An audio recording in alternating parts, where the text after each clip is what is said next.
Hello fellow tankers, this is Dauntless, and today I'm going to be playing a game in my Tier 10 Chinese medium tank, the 121.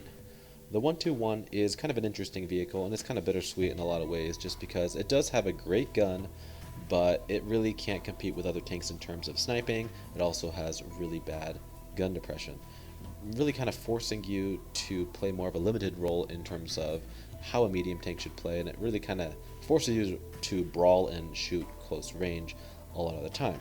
So if you know how to play it, it's a fun tank, but it can be really frustrating at times, as you'll probably see in this replay. Anyway, the enemy team has this T62A here that I'm quite worried about, and good players in medium tanks generally try to support the heavies in the north here. And the main reason why this bothers me, or it's worrisome, is the fact that they have a platoon of 261s. Even more worrisome is the fact that he is platooned with one of them.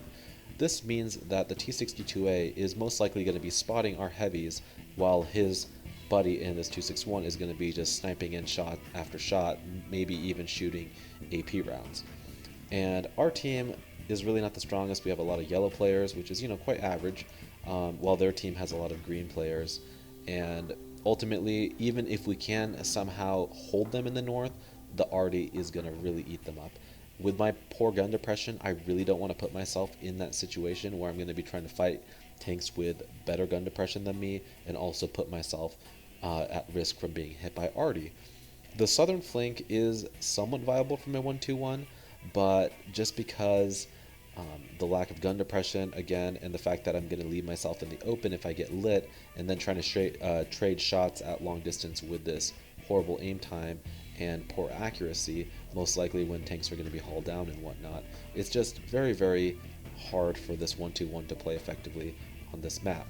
And that's, I think, a lot of the reason why players do not like this vehicle.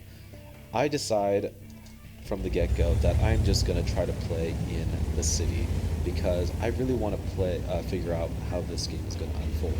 I really do have a bad feeling that our heavies are going to push north and just get massacred, and they have this 183 in JPEG, which are probably both going to be sitting here and shooting anything that dare peek its head over. Now my buddy Matt decides to push north and just try to assist our heavies. He has a little bit better gun depression and flexibility with his 140, but it is a little bit worrisome. I set up in this bush right here, just hoping to catch something as it comes through, but with the very heavy brush and cover, it's very difficult to do so. But this is the safest location that I can take in this vehicle, and I know that if something does try to push along this hill, which does happen quite often, I will be able to get myself into a position where I can put shots into their side. Alternatively, if our vehicles, if like this bad chap for instance, lights anything coming across here, I'll quickly be able to turn around and shoot.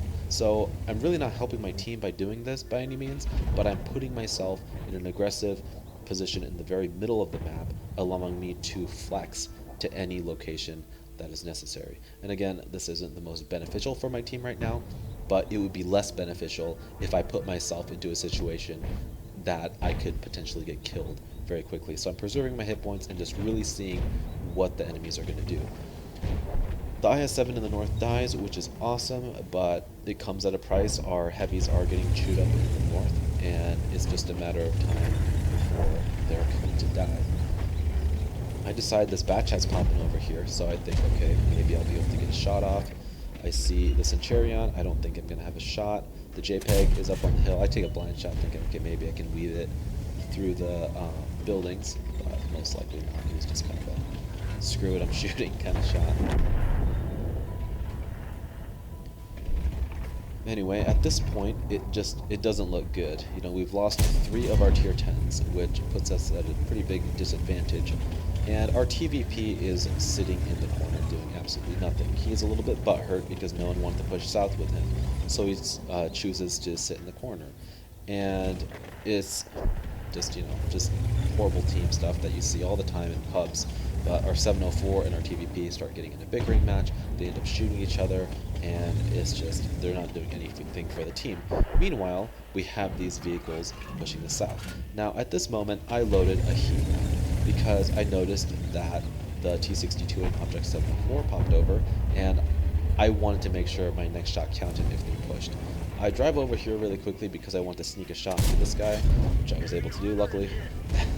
but I back off because I get lit. I don't know what could potentially be sitting over here on the 0 line. The object 430-2 hasn't been lit yet, and then the FB183 hasn't been lit as well. And if there is a chance that it was sitting over here at the time, I would be very, very screwed being in the open. So at this point, it's looking pretty grim, and I'm sure you guys have been in the situation before where the south is completely gone, the north is completely gone, and you guys are held off. And a lot of the time what people end up doing in this situation is running. They run down here and they hide in this hole, they get themselves completely surrounded, and this is a huge mistake.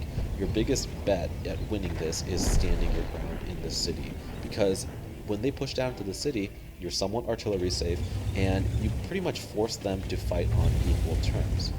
Now, I switch over to an AP round here because I noticed the T-62A is out, and there's a lot of rubble around, and I don't want to shoot him in the side and hit his track, or have my bullet stopped by a fence or something.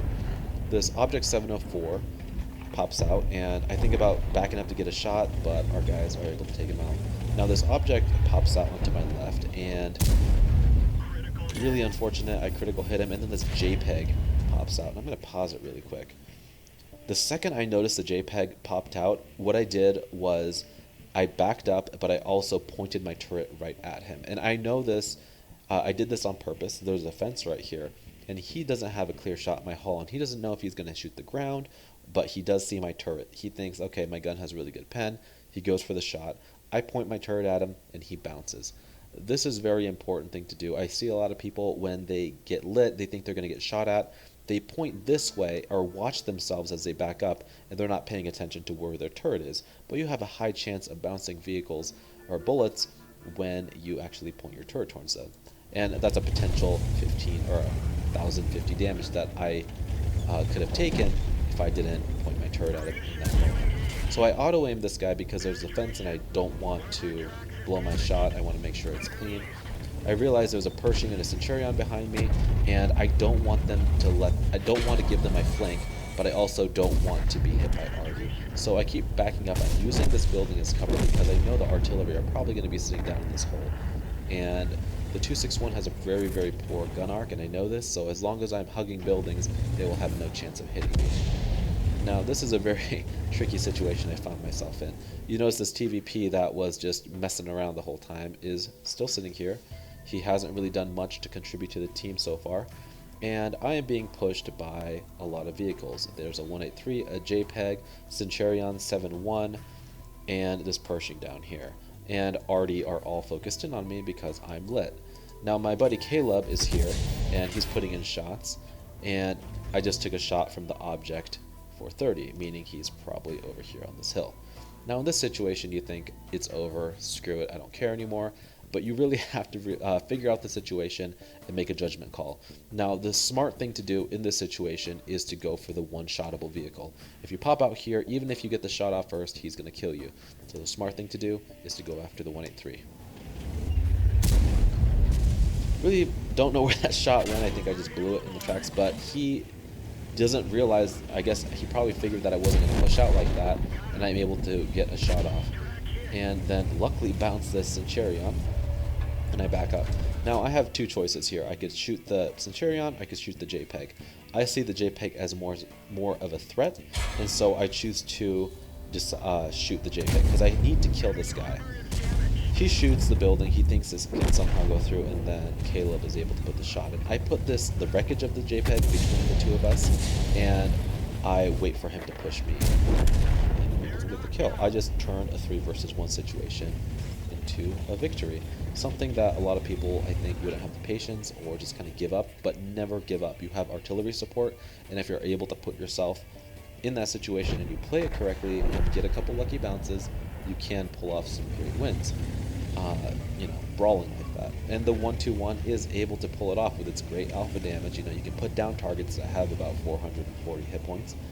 And the bouncy turret armor in these situations allows it to actually bounce a lot of shots.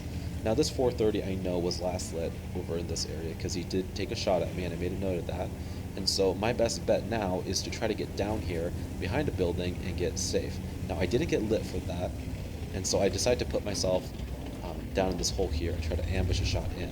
And if I already just touches me, I'm gonna die. So I know this. I don't want to get lit, but I also don't want to get splashed. So I'm using this building as cover, hoping that the shot will get absorbed. He comes over here. I aim a little too low and end up doing a full track shot.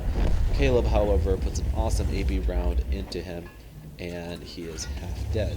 I don't want to pop out because I know Artie's going to be looking at me. They really want me, and I'm able to put a nice shot into him. He blows his shot, but I know that my reload is not going to be fast enough. So I expose myself to Artie because I know I will die 100% if I'm not able to get the shot off. And I bait him around the corner. He thinks I'm not reloaded, and I'm able to get the kill. Now, I was going to go hide back behind my building there, but Caleb, unfortunately, accidentally knocked it over, and the Artie completely nuked me. Real shame. I wish I could have carried this game to the end, but I wasn't able to do so. But Caleb is a very competent player, and I have full faith that he will be able to win this for us. Again, the JPEG has been just yelling at our TVP the whole time for good reason. You know, he really just sat in the back the whole game and ended up just shooting our own teammates, I guess, in the end. He ended up getting mad enough at the 704 that he actually shot him, and then he got killed. And so, you know, players like this really do ruin the game for people like us. And, you know, the TVP wasn't a bad player, so it's really sad to see things like this happen. But Caleb is thinking here, okay, and I was talking over TeamSpeak, so he was chatting with me.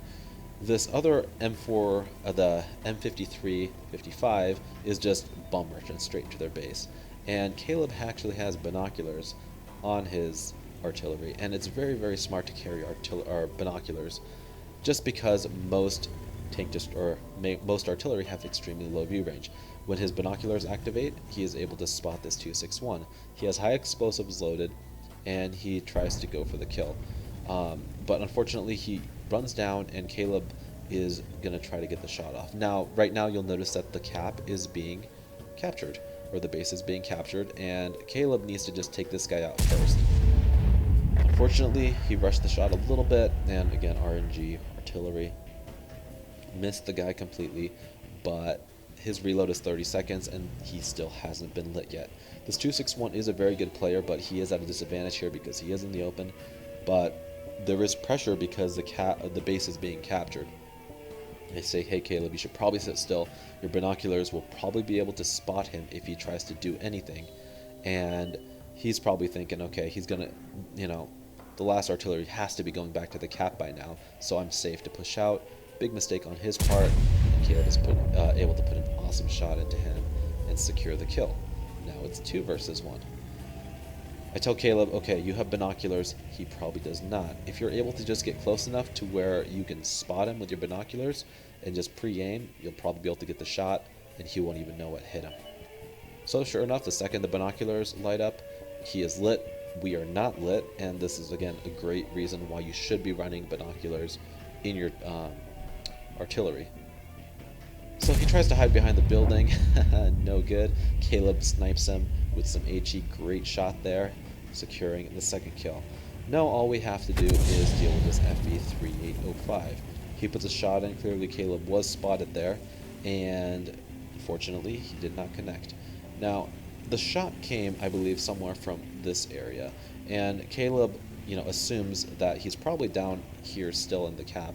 You know, we don't really know where he is, but at this point, with 4 minutes left on the clock, the best chances of Caleb winning are taking this cap here and hiding behind the building and hope that, you know, he might be up here and come down and we can kill him, or, you know, come down over here, and just because the FV3805 has horrendous aim time and accuracy, hoping that we could get the shot first, or sit up here and spot down with the binoculars and get a shot off before the other guy can spot us back.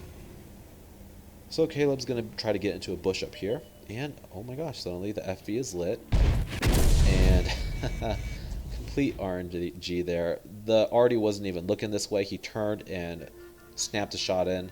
It's like the most random thing that could have happened. I've played the FV3805 before, and I have to tell you that the gun is the most inaccurate gun in the game. You could aim fully at this range and still completely miss, and somehow with a full bloom, he's able to snap a shot directly into Caleb's tank, killing him and securing the win for his team.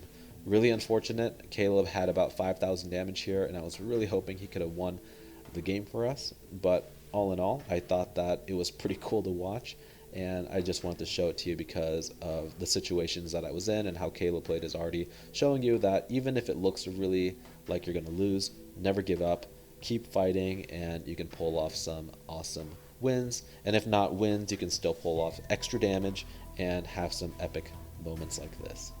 Anyway, guys, hopefully you liked this replay. If you did, I would really appreciate it if you give it a like down below. And if you haven't already, feel free to subscribe to my channel for more content like this in the future. As always, thanks for watching. I really appreciate it, and I'll talk to you guys later.